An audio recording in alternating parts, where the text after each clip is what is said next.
Sky King, do not answer. Victor, Foxtrot, authentication, Delta Golf. I say again, Sky King, do not answer.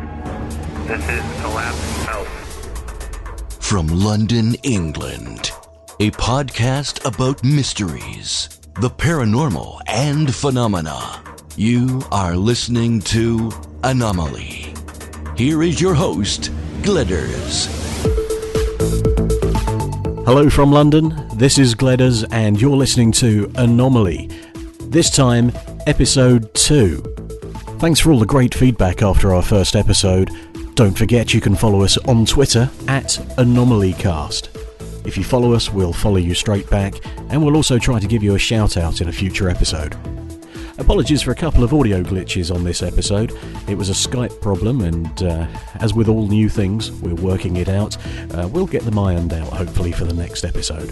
This time around, we speak to a man who's been investigating a potential crash of a UFO in the Welsh Mountains. You make your mind up as we talk to Scott Felton. As ever, Steve is with us. Hi Steve, how are you? Good, you? Good man, yes, all fine, thank you. And our guest for today, Scott Felton. Hello Scott. Hi there. How are you? Well, I should say Noswaith. Good evening. Oh, I like that. Okay, so you're in North Wales? Yes. Is that somewhere that you've lived for a long time? Were you born there? I wasn't born in North Wales, but I've lived in North Wales in various places across North Wales for the last 27 years. Okay. Originally Liverpool, but the accent might give that away. Sure. Okay. Excellent. So, how close are you to the area that we're going to be talking about? As the crow flies, 15 miles. 15? Yeah. Okay, that's fine. So, would you consider yourself a local? In respect to the Berwyns, yeah. Scott, you're an independent investigator and ufologist. Is that fair to say? Allegedly, yeah, fair.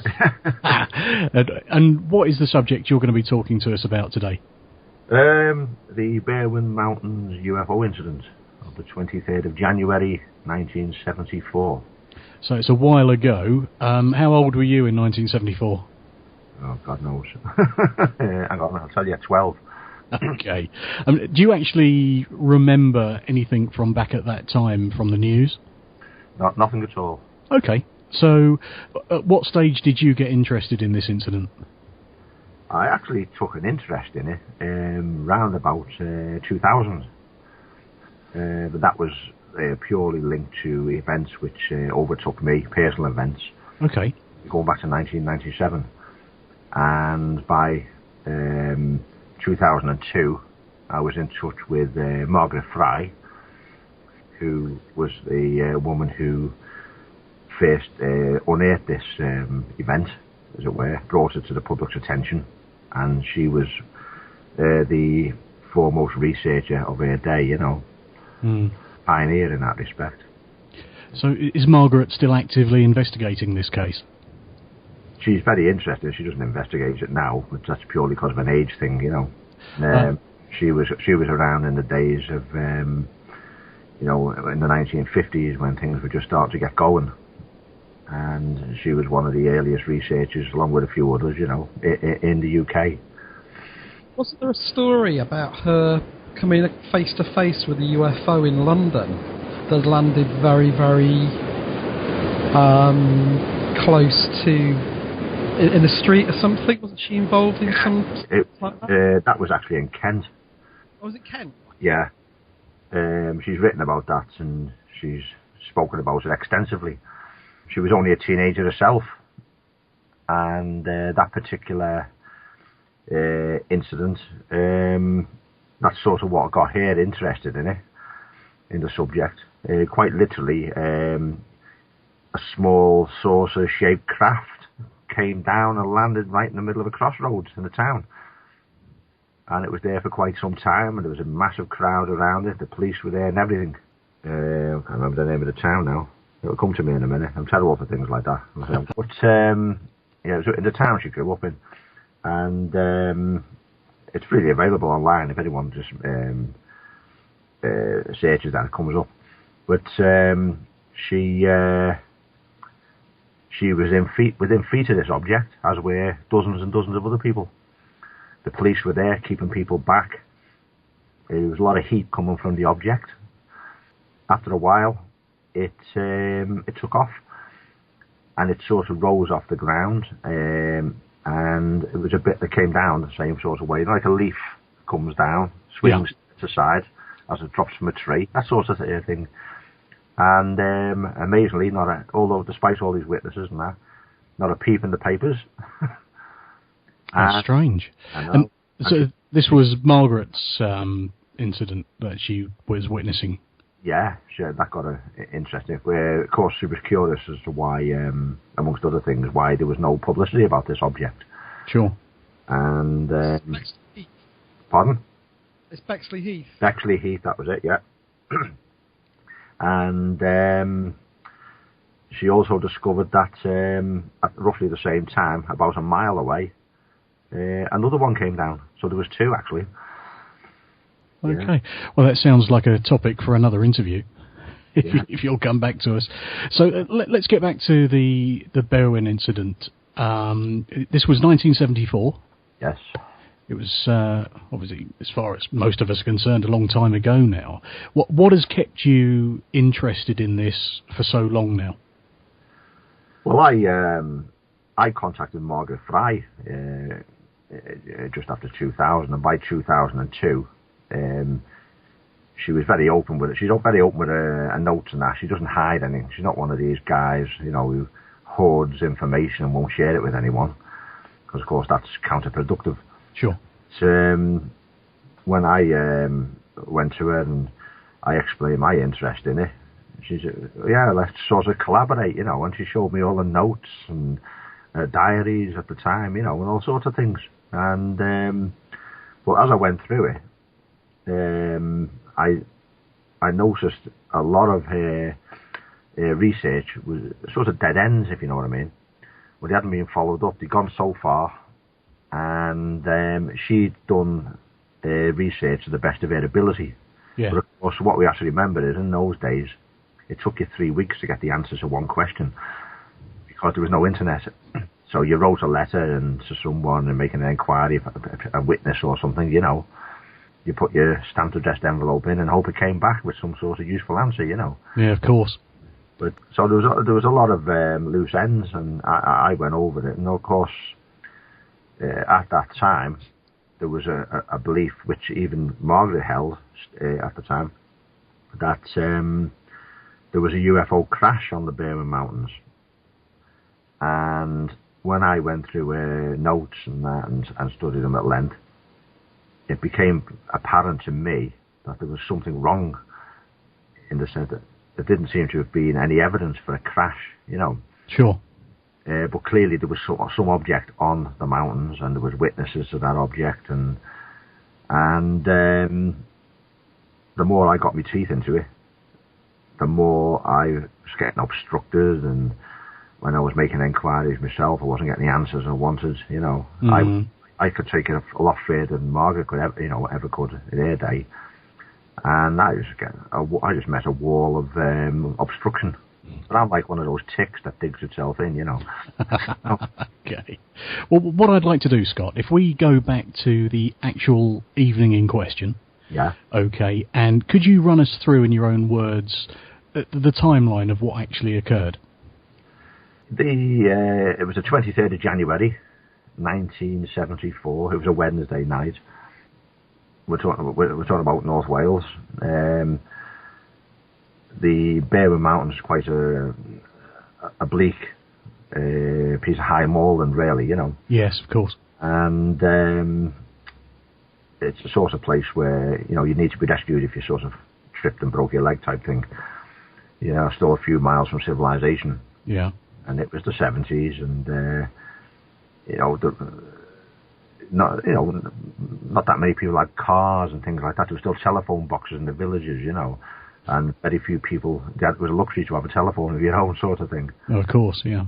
And on that particular night, just after 8:30, there was 8:38. There was a large air tremor. Now, there are some people who believe that air tremor wasn't natural, and some believe it was natural. I won't go into that, but regardless, there was an air tremor of some description. And as a result of that, it brought people out of their homes over a wide area in North Wales, so like a 60-mile radius type thing. Okay. Across the border, people felt it in Liverpool, Manchester, all this. Quite a significant event for even the UK. People came out the houses wondering what was going on, and as a result of that, events which were going on the mountains, some related, some unrelated to each other, exposed the this UFO that was present on the mountains. Right. And everything sort of snowballed from that. Okay. So, just to go back over what you just said, that there's this earth tremor. Yeah. And as a result of that, people have come out and then they've seen something up on the mountains, yeah? Yeah, but yes and no. That's where it all starts to get complicated. It's quite an extensive story. Yeah. But there's a village called Llandrillo, and Llandrillo became the centrepiece of the whole event. And that's not necessarily justified. The reason it became part of the whole event is because people came out of the homes in that village, as they did in several other villages, scattered over miles. But in their case, they came out, and some people saw lights flashing over the horizon of a ridge. The hills there going up to the summits, they undulate.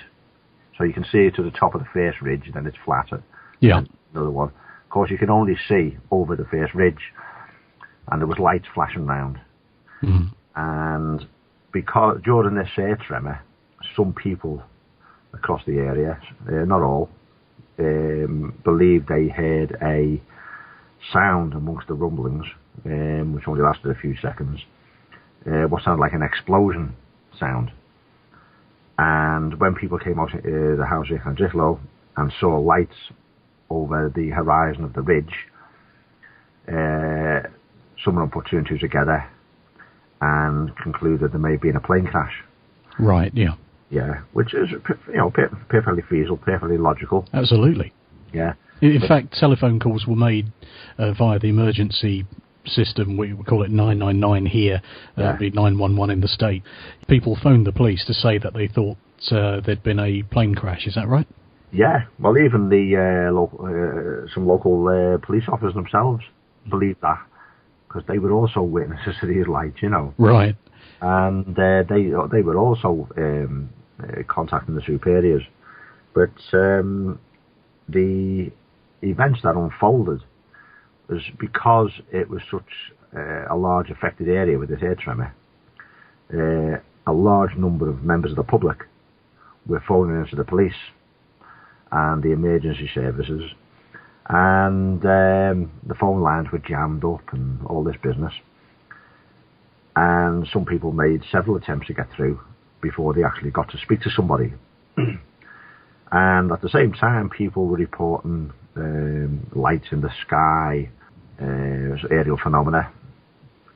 And, of course, all this sort of information had been collated by, say, Margaret Fry. And there was newspaper reports in the days after. And there was what was a forerunner of the British Geological Survey. They sent people down to investigate, and they were asking people questions, and there was questionnaires to be filled in and all this. But essentially, the locals around Llandrillo thought that there was a plane crash on the hillside above their village, and these reports were actually put into the police. The police at the headquarters was at Colwyn Bay, up on the coast. Yeah. Probably about 40 miles away from Llandrillo. Okay. They were concerned enough to open a major incident log and started a search for a suspected plane that had crashed. And then events then got a bit unusual because certain things didn't come into play. For instance, there'd been a civilian plane crash on the mountains in 1968, so a few years before, and there's a mountain rescue service which are found all over the hilly parts of the Britain, as you know. Absolutely, yeah. Yeah, and whenever there's someone breaks a leg, as I mentioned before, or there's a case of a civilian plane crash in 1968, they all turn out, and they were always called upon because they know the hills, they know the routes up, they know where to go, where to look for people, all sorts of stuff. But on this particular occasion, they were kept in the dark. They weren't called upon at all. Now, you would imagine if the police opened a major incident log, believing the plane had crashed, they would pour resources into it. Mm-hmm. In fact, the resources they poured into it was very, very mediocre. Have you seen a copy of this log, Scott? Yeah, I've got a photocopy of it, actually. And what the police did was it transpired that there seemed to be a number of police officers already in that village, hidden away, if you like, in what was then a police house. Or every village had a policeman. Sure. And a police house, and a little radio room and all that sort of business. And because all these people poured out their houses and they were contacting the police, and this problem with a suspected plane crash, okay, they were already there. Do we know why they were there? I've certainly got good reason to believe why they were there, yeah. And essentially, these were ordinary police officers, and one had apparently come all the way from the west coast, Barmouth, which was like an hour's drive in those days, you know. Sure. And these guys were discovered. The earthquake was at sort of 20 to 9. And these guys were discovered by about 20 past 9. Mm-hmm. And so they couldn't have got anywhere. They couldn't have got from where they were supposed to be to that village as a result of being called in. They were already there. Okay. It seems that they probably didn't know why they were there. They were probably given a cock and bull story as well. But it seems that the reason they were there was that they needed to be called upon, if necessary, to interfere with the public. Because there was things going on in the mountains that they didn't want the public to know about.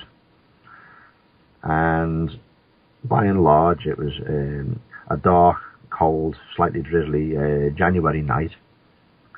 And relatively few people will be out and about, you know. Not that you could see anything from the village there anyway, in relation to this UFO. The UFO was about 3 miles away. A little bit more than that, as the crow flies. They couldn't possibly see it from the village anyway. But as a result of that, say these police officers were exposed. What sort of number are we talking? Well, we don't know the full number, but there was 4, if I remember correctly, there were 4 police officers in a Land Rover that went up the mountain looking for this alleged plane crash. Squeezed into the back of a Land Rover, which they commandeered. A local farmer who was a teenager then, he drove it because it was his land that he was going on. He knew the tracks in the dark and whatever. Okay, yeah. Once he was off the public road, he took over and he drove the Land Rover. His neighbour, who was actually babysitting him at the time, because they had a TV, he drove on this short stretch of public road. And once they got onto the farmland, Hugh Lloyd, the teenage farmer, he took over and drove the Land Rover around where these lights had been seen in the village. Of course, he didn't find anything, but as a result of him talking to the police officers, all 4 of them were non-local, and one of them, as Hugh Lloyd described him, was he had a higher rank than the others. He's always said he had pips. Okay. On his shoulders. So that would make him at least an inspector. Yeah, you would think so. He was in uniform. Okay. And, so there was that. But what was interesting was, if there was a suspected incident of a suspected plane crash outside a village, in those days, the local village bobby, or bobbies, plural, would have known every footpath, every person, every household. So you would think you'd count on their local knowledge to get up somewhere fast. But in fact, what they did was they sent 4 officers who didn't know where they were. They had to go and knock on a farm and say, "Can we borrow your Land Rover?" Okay. Oh, by the way, we still don't know where we're going, so can you drive? Gotcha. Okay. Now, in those days... Why do that when you could send local bobbies who wouldn't know where to go? Sure, yeah. And for our international listeners, a bobby is basically a colloquial term for a police officer in the UK. Now, back in 1974, if you were to phone 999 from that village, would you be put through to Colwyn Bay, or would you be put through to the local police house? What would happen there? It seems that most people will put through to Colwyn Bay. Okay. And that becomes a little bit more significant in the story, because if this air tremor that took place, one way or another, no matter what caused it, it wasn't anticipated, it wasn't scheduled. It threw a spanner in the works. Yeah. And of course, many people sort of jammed the switchboards, ringing the police, and that must have given them a bit of a headache. And of course, this idea of a plane crash above the village didn't help matters, because the police were then forced to go and have a look. And this is what makes me think that the local, these police officers didn't really know why they were there, because on the neighbouring mountain, the mountain above the village of Cardichlo is called Cadair Bronwyn. On the neighbouring mountain, which is called Cadair Berwyn, there seems to have been a military event taking place that involved this UFO, and it seems that senior police officers in the force in North Wales at the time, it was called Gwynedd Constabulary at the time. Right. That was in January, but in April, the police were all reorganised and it became North Wales Police. Okay. Same headquarters, but they just changed the name, and it covered all of North Wales then.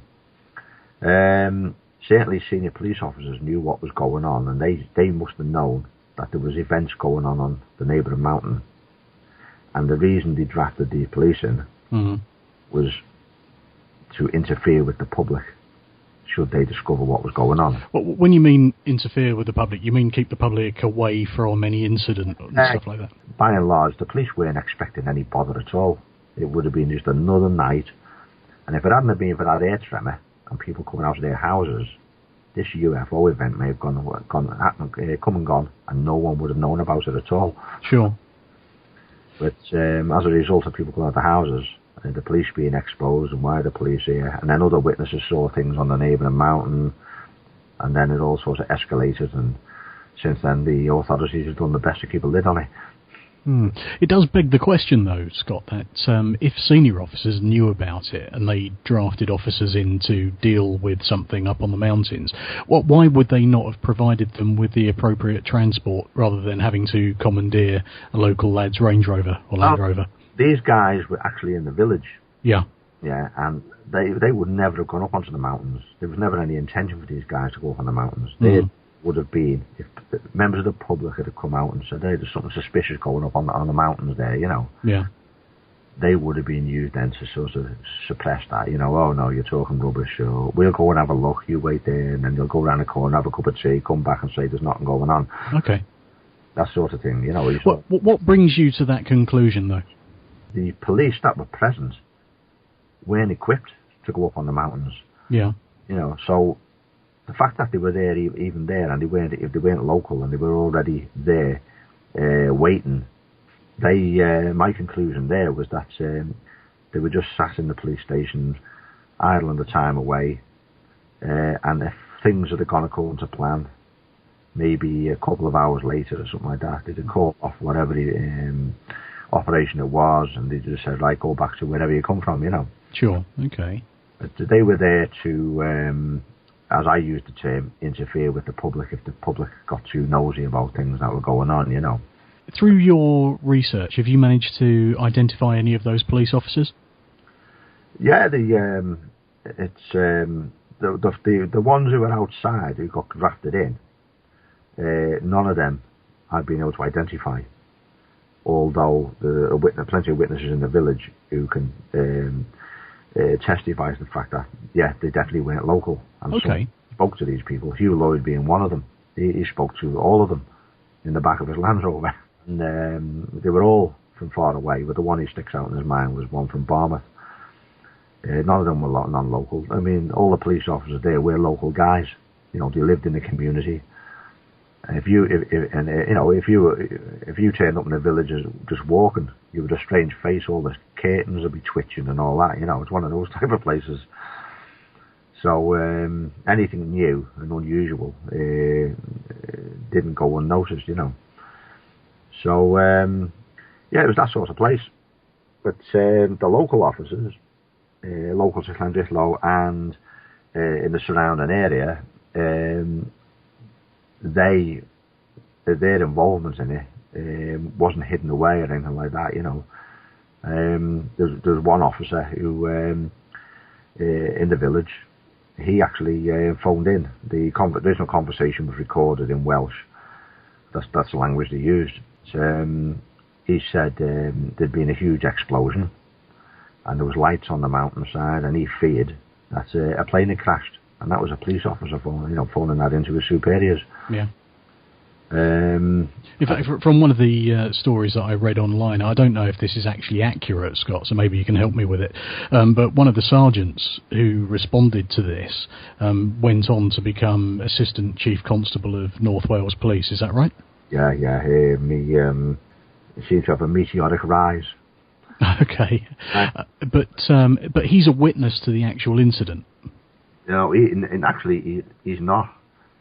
I see, which is the why I was asking, because in one of the newspaper articles that I'd read, it actually sort of quoted him as a witness to it rather than just somebody responding. No, he was a witness to nothing more than an initial belief, as he says, that when he heard this explosion sound amongst the tremor, he and another officer headed towards the town of Bala, because there was a dam there. Right, that makes sense. Yeah, and he thought that maybe there might be a problem with the dam. Yeah, very reasonable as well, especially if there'd been a tremor, absolutely. But en route, he was then told to proceed to Llandrillo, and he changed course. They were driving towards Llandrillo, and he reported seeing an arc of green light across the mountains, roughly in the direction he was travelling. And it seems that this arc of light that he described, and he definitely said it was green, was roughly where this UFO would have been. But I don't think he knew that at the time. He was no witness to any UFO. Only a small group of people had any view of the object, this UFO light. But he, as I said earlier, he was diverted from a trip he was making towards Bala because he thought a dam might have been in trouble, air tremor. And as he approached Llandrillo, he reported a green arc of light across the mountains, which seems to be in the part of the mountains where this UFO was. What time of the evening would that have been? I'm not quite sure the exact time, but I'm assuming now about just before 9 o'clock. Okay, so that's about 22 minutes after the original tremor. Yeah, but it could have been 5 minutes either way, like type thing, Yeah, of course, yeah. He was responding almost straight away to his belief that there was a possible danger to this dam. So it must have all happened, say, within 20 minutes. But he, as I said, he mentioned this green light. But from what I can gather, him and this other officer who was with him in the car, they were the only ones who seemed to see this green light. No one else seemed to report a green light, and the only other light that came to be was when Hugh Lloyd was taking these police officers around the mountainside in his commandeered Land Rover. Okay. And for a few seconds, probably no longer than 10 seconds, in the direction of where this UFO was, perched on the mountainside, on the neighbouring mountain, he and the other officers saw a white glow. It come up. It sort of grew in intensity and then sank again, down to nothing, back to the pitch black. And that was the only lights they reported. What was interesting is one of the officers in the Land Rover exclaimed, "There it is." Well, they were looking for a plane, a crashed plane, as they believed, and they probably believed that when they saw this light, that this was the plane they were looking for. But in fact, of course, that light was over 2 miles away. So, well, let's talk about what they actually saw and what the other witnesses saw. So we've got Hugh Lloyd, who was giving the officers a lift up the mountain in his Land Rover. As I understand it, there was a nurse looking at it from a different direction. Is that right? Yeah, Pat Evans. Okay. Now, what did she actually see? Can you describe that for us? Well, she's accredited with being the first person to actually see the UFO. Okay. She came into the story because she was the local district nurse. Virtually every person in the area who was born, she delivered them, you know. She did everything.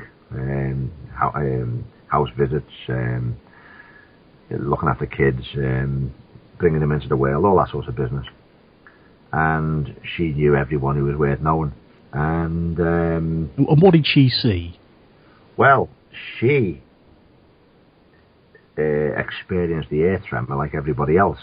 Now, she lived in a village called Llanderfel, which is 3 miles further away from Llandrillo. Now, she felt the earth tremor at the same time as everyone else did. Now, she also heard what she interpreted as a bit of an explosion sound.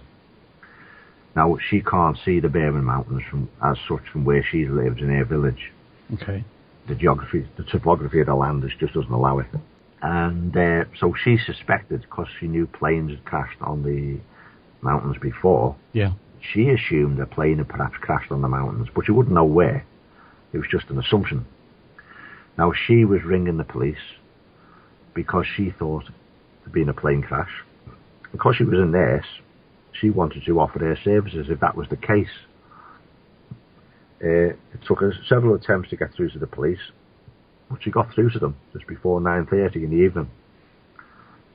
Now, at 9:30, the police were already on the mountainside above Llandrillo looking for a suspected plane. So they knew the area where they believed this plane had crashed. So she rings Colwyn Bay, she gets through to them, she explains who she is, and she's promptly, she offers her services, medically trained, and willing to come along if there's a problem, you know, to help out.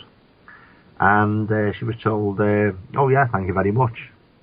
We'll accept your offer of help. But they didn't tell her where to go. They told her nothing.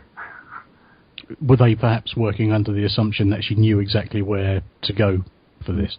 I don't know, that's very unlikely, but they didn't tell her where to go. And I thought it was amazing because the police in the Colwyn Bay knew full well where to send someone. And you would think that someone would say, well, do you know where to go, you know? Yeah, of course. But they didn't. So she used her own initiative. And what she did, she drove from her village, and there's a road roughly from her village, goes from Bala really, goes over the Berwyn Hills towards the English border, towards Oswestry, that way. Okay. And it's a bit of a steep climb up from where she is. So she's heading east now, over the hills. And she knew that once she's on the topmost part of this road, she gets a view right down the range of hills. And at least she'd be able to see there, you know, if there was something going on. And when she drove up along the road, she discovered a bit more than she bargained for. Because she was looking for a plane, but she didn't know where. And she drives along the road and discovers this huge ball of light sat on the side of the hillside, a mile off the road. And she pulled up, and she was looking at it for about 5 minutes. She didn't have a clue what she was looking at. She was really taken aback by it. What sort of distance would she have been? I worked out that she was about a mile to a mile and a quarter away from the object. Okay, and do you know what the weather was like on that night? It was cold, dark, and slightly drizzly. Okay, but no cloud cover in between her and the object that she's looking at? No, it wasn't even so drizzly that it would really obstruct your view either, you know. Yeah, sure. There was no moon that night either. In the early days, debunkers tried to say, oh, she was looking at the moon. But there was no moon that night. It didn't come over the horizon. So that was totally discounted. Jodrell Bank actually gave me that information. They gave me all the moons for that month. And that particular night, it wasn't even over the horizon, so she could not possibly have seen a moon. All right, so we've definitely got that discounted. Yeah. You said a large glowing ball. So you're looking at something that's spherical in shape, yeah? Yeah. Okay, and what type of colour? She said it changed colour. It was mostly orangey red, but there was, she says there was odd other colours in it, you know, but it was mostly like an orangey red, and she said it was slightly pulsating. And she couldn't see anything, just this ball of light. Now, the thing is, she was looking at a totally black background. Yeah? Yes, that's right, yeah. So she couldn't say, well, whether she was looking, she couldn't say whether it was a large object very close to her or an object further away, much bigger, you know. That's fair, yeah. Okay. But she saw what she saw. From my own calculation, I worked out what she was looking at was about a mile to a mile and a quarter away from her position. But she looked at it for about 5 minutes. Now, she had two daughters with her as well. They were teenagers. And they also saw this. And then she drove a few hundred yards further along this road. There was a turning point on the side of the road. So she turned there to face back the way she'd come. And she stopped and she looked at it again for a few minutes. And she knew she wasn't looking at a plane, but she didn't know what she was looking at. But she also saw small lights that seemed to be zigzagging towards this object. Could this have been people on the ground, perhaps, walking up, or? Yeah, almost definitely. But she described them originally as little fairy lights, because they seemed to, you know, they looked like torches from a distance, you know. Yeah. And it said they were approaching this object. But she actually, she got a bit nervous about it all, because the two girls, her two daughters, they were getting a little bit sort of unnerved by what they were looking at. And Pat Evans actually, she told Margaret Fry actually, in an interview in a house some years ago, she said that she actually thought whatever she was looking at might have been radioactive, and she thought it might bubble the paint on the car. Okay. So she didn't want to hang around. When she saw these little lights, she thought they were rescuers of some description going to whatever this object was, but she knew it wasn't a plane. You know, certainly to her it didn't look like some sort of plane crash. And so she drove off and she headed home. However, originally she put it about that on her way down the mountain, on her way back home, she met on the internet. There's a load of rubbish on the internet, but she met an army vehicle coming up the road in the direction she'd come from originally. So she's going back home now. So they met, and they stopped, and there was a little bit of chit chat going on. All very civilized, apparently. Yeah. And after a couple of minutes, she went on her way. Okay. So that was what, within the hour of the original incident, roughly? Well, this was actually by now. It was she arrived at the scene and this is well documented, the time is very accurate. Mm-hmm. She arrived at the scene about 5 to 10. Okay, about an hour and 20 minutes. Yeah. But because the police didn't tell her where to go, yeah, she used her own initiative. She went up that road of her own volition, and she discovered what she saw. Now, the amazing thing is, had the police been more honest with her and more open and said, yeah, go to Llanrihlo, there's a police search going on there, that's where we think the plane is, she would never have discovered that. You say that she had a conversation with some soldiers in an army vehicle. Do you know what type of vehicle that was? No idea. She just said it was an army vehicle. Sure, okay. But again, we're talking, an hour and 20 minutes after the original incident, and the army are in the area. Now, that particular area of Wales, I certainly know that the Brecon Beacons is used heavily by the army. What about the Berwyn Mountains? Well, the Berwyn Mountains were also used, probably still are today, used by the military for exercises. Small exercise. The Brecon Beacons, as you mentioned, is the major player. Yeah. But the smaller areas of Wales, I've seen them myself. I do a lot of walking and camping and stuff in the mountains. I've seen soldiers just sort of, all togged up with the rucksacks, route marching across country. So in its own right, it's not necessarily strange that there are soldiers in the area. No. It's just a coincidence, perhaps. But what did they say to her? Basically, it was just you just stopped her. Have you seen anything, that sort of thing, and she related what she'd seen. But these people were clearly going up there anyway. They were going to the vantage point that she had, and it was all very civil. Thank you very much. And she went on her way, and she thought no more about it. She just said, whatever it is, it's going to be sorted, Yeah. But of course, the next day, when the kids are in school, of course the girls are talking about what was going on, what they'd seen, and all this. And even the kids being kids with their imaginations, very, very quickly in the local comprehensive school in Bala, they were even saying, "Oh, it was a flying saucer and little green men," all that sort of business, as kids might do. Absolutely. Yeah, but. Yeah, she actually didn't, beyond that, she didn't really think any much more about it. And she didn't seem to really follow it up. But it laid sort of quiet after that. She herself heard stories then, of course, everyone's talking to each other. It's one of those sort of communities. And one or two locals apparently had said they were aware of an army presence, even near the village of Llanrihlo. And other people have come forward since and said, they drove into the village sort of, 10:10, and they saw soldiers on the roads and things like this.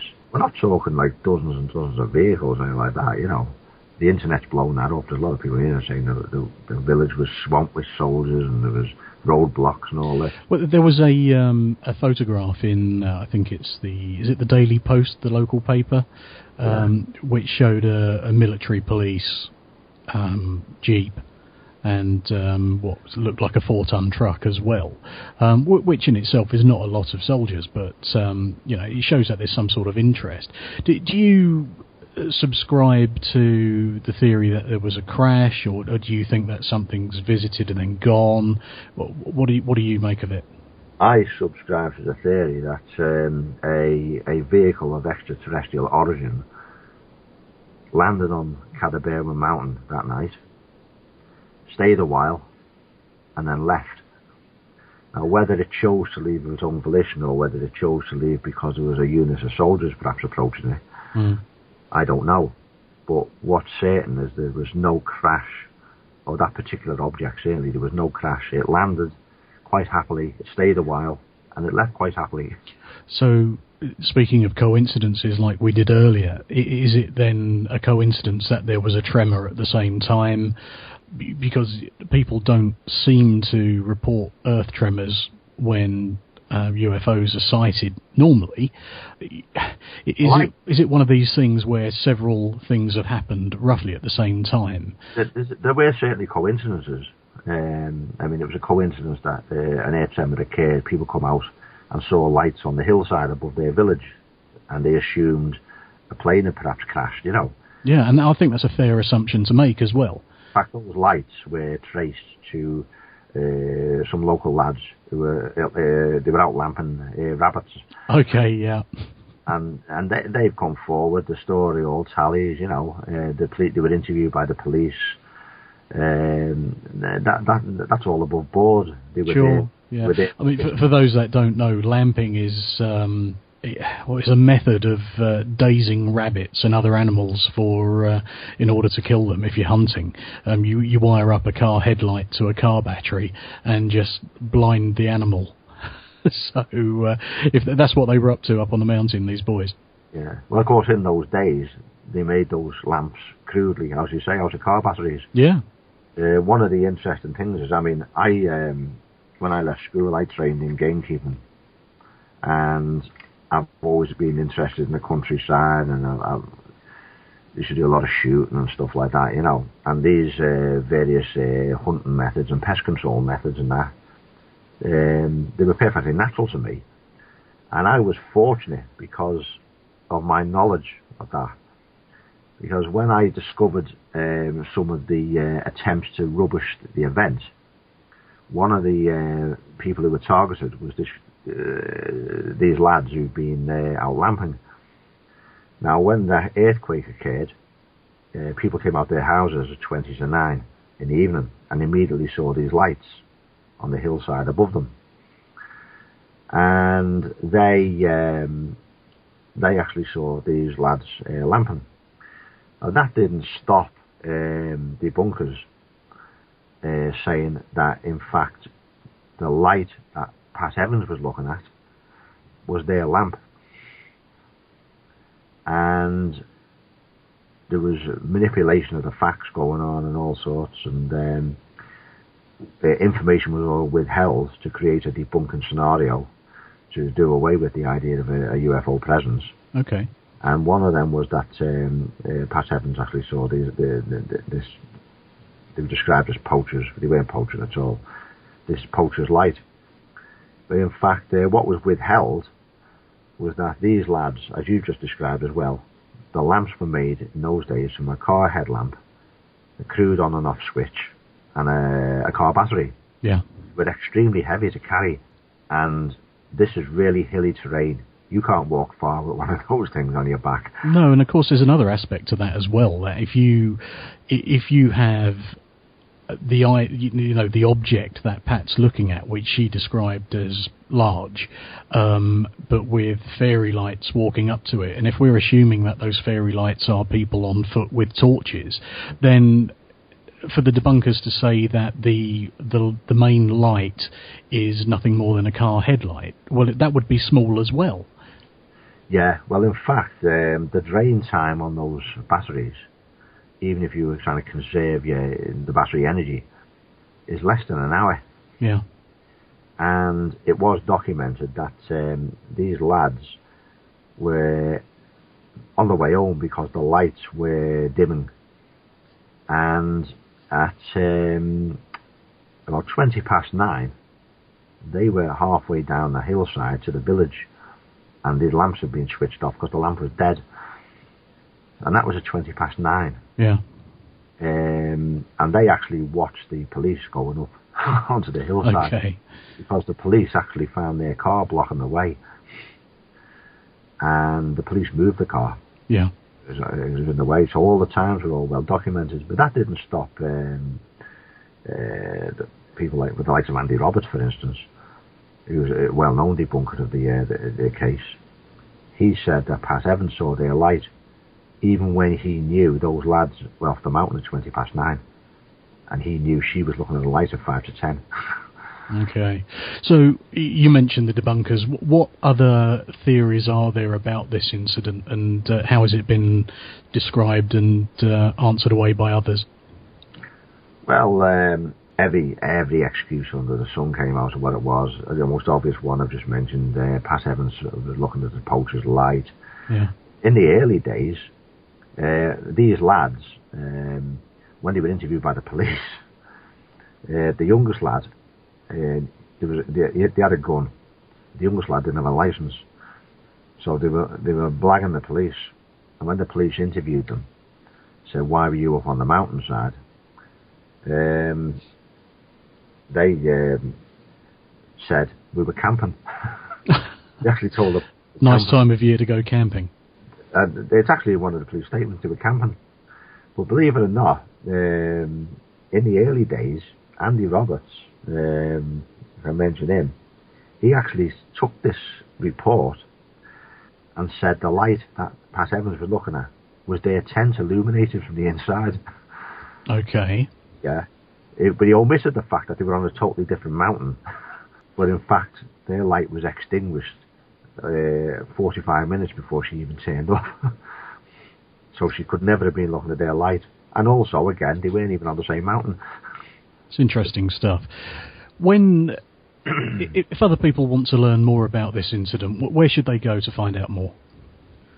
Well, there's actually a lot of stuff on the online, but the most comprehensive stuff is being getting compiled. It's a team effort these days. I started off on my own and a little bit Margaret Fry, but more lately some major headway is being made because there's a bit of a team effort going on now. Mm-hmm. And I could never have achieved some of the things that have been achieved lately under my own steam. I just don't have the time, you know. And anyone goes online now, and you only have to type in Berwyn UFO, and the real story will come up. Okay. Do you have a website with your research compiled on it? I used to have a website, but I did away with that about 4 years ago. I saw a documentary uploaded by Richard D. Hall, which had you on there. Yeah. That's something that they can look for. Yeah, it's a good documentary. It's, I know Steve told me to watch that one. Are you there, Steve? I am. I'm listening. It's actually on the Rich Planet website in 3 parts, I think it is. Okay. Well, it's definitely worth a watch. Scott, Steve, have you got any questions for Scott? I think not so much a question, more sort of the observation after spending a lot of time in North and West Wales myself. It's amazing how black the area is at night time. There's the lack of street lights, the lack of anything creating a light. Even these days, if you can imagine it, 40 odd years ago, lights would be seen, lights would be noticed, wouldn't they? They are. There would be not right, if you get what I mean. I think in somewhere in South Wales now, there's some designated place where it's like a dark skies type thing, So there's not very little light pollution. So you actually, when you look up at the stars, you actually get a good view of them, Great news if you're an astronomer. Yeah, but I say 40 odd years ago, there was no motorways in Wales, no expressways up the coast and all this, and the infrastructure of the roads is pretty much the way it is today, The only thing that's changed is the surface, but there's a lot more people in Wales. The villages have all grown, the towns have grown, there's a lot more light, But say 40 years ago, as was just said, at night time, black was black, Yeah, sure. Now, roughly how many people lived in... Llanfihloe. Yeah, how many people roughly lived there back in the day? I'm not sure the exact number, but just I would say about 300 at the most, scattered over the farms as well, The village, half the village today is English-speaking people who've moved in, and there's houses are being built and things like that, and it's probably, the population's probably 3 times that now over the same, Right. But, that was... What's the way forward for this investigation now? Well, I don't think, unless something catastrophic goes wrong and someone hands over an official file that says, yeah, this really happened, Mm-hmm. I don't think there's ever going to be any proof that the object that was there was of extraterrestrial origin. Okay. I mean, that's the big question everyone's looking for. There's always been reports of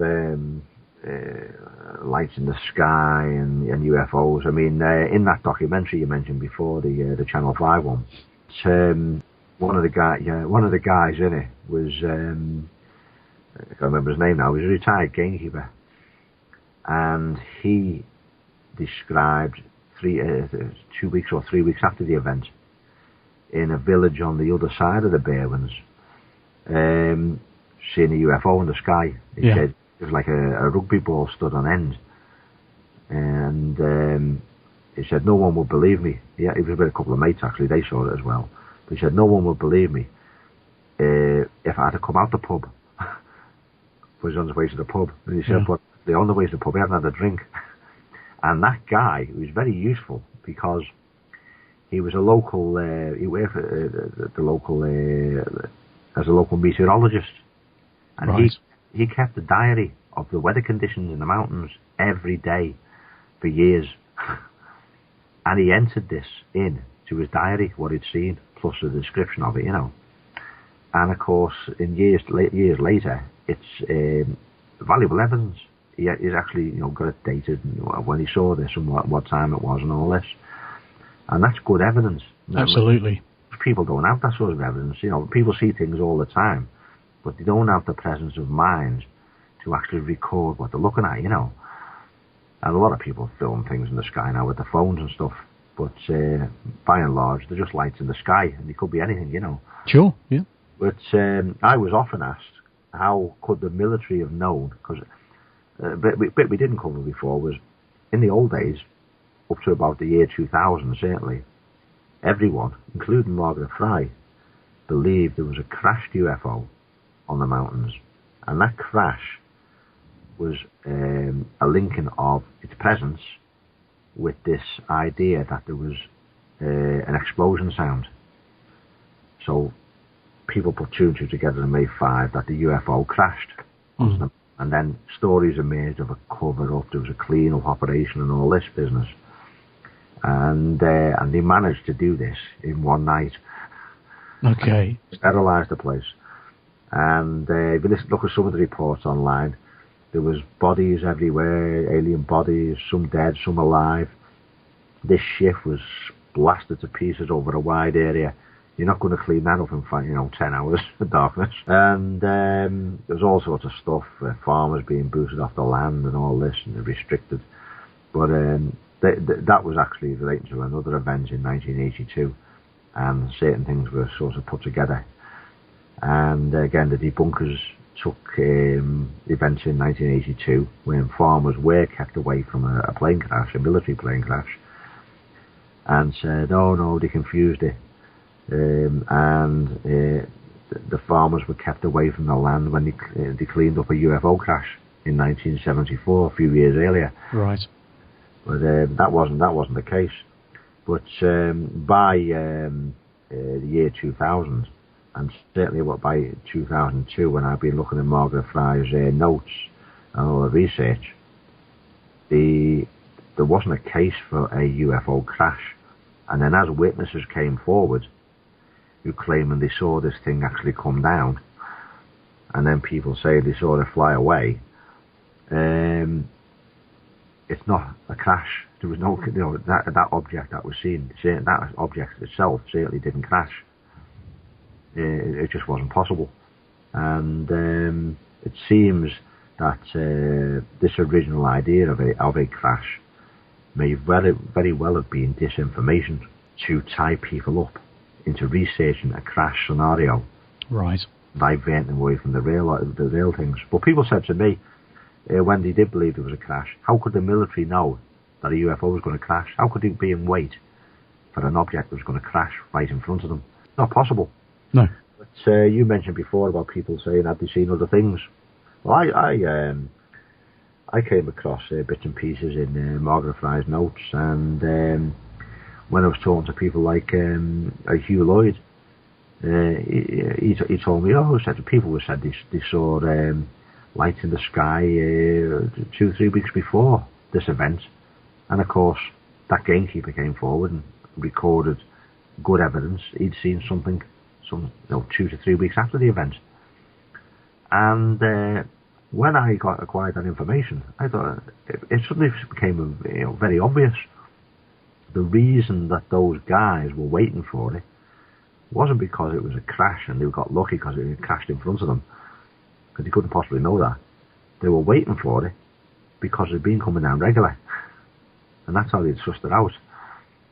I believe that object, that UFO, had been, for whatever reason, had been coming down in the Berwyn Mountains, probably in the same place, for short periods of time, for at least 2 weeks, and perhaps even an unknown number of weeks before that. Regularly, the authorities became aware of its presence, and on the 23rd of January 1974, they decided to mount some sort of operation against it. And that's why they were there waiting for it. They knew exactly where it was going to come down, because it was been coming down in the same place before. That was my conclusion. Okay. The only way they could possibly have known it was going to be there, and they were waiting for it. They just known it was going to come down at that spot. Fantastic. It's definitely a mystery, and as you say, without further evidence coming to light, it's one of those things that's going to remain a mystery forever, with people trying to work out what happened. Scott, thank you very much for speaking to us today, and for giving us your research and the benefit of your opinion on it. Well, I could have finished this off by saying, Team Crusoe, you're welcome, and Nostar, good night. Good man. Okay, Scott Felton, thank you very much.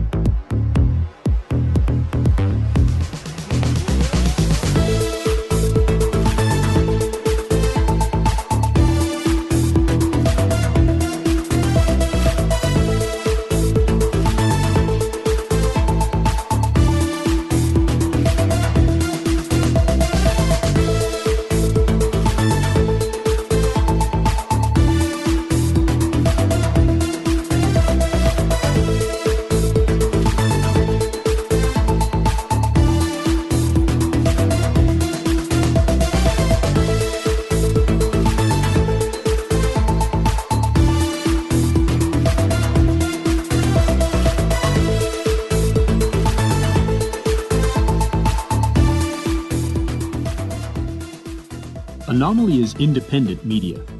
Comments and beliefs of guests do not necessarily reflect the views of those behind this podcast. Thank you to Dutch musician Michette for our great theme tune. Visit his site at michette.com or look for his work on SoundCloud. Please visit our website at anomaly.co.uk and email us through studio@anomaly.co.uk. You can follow us on Twitter at AnomalyCast. Watch out for the latest episode of Anomaly.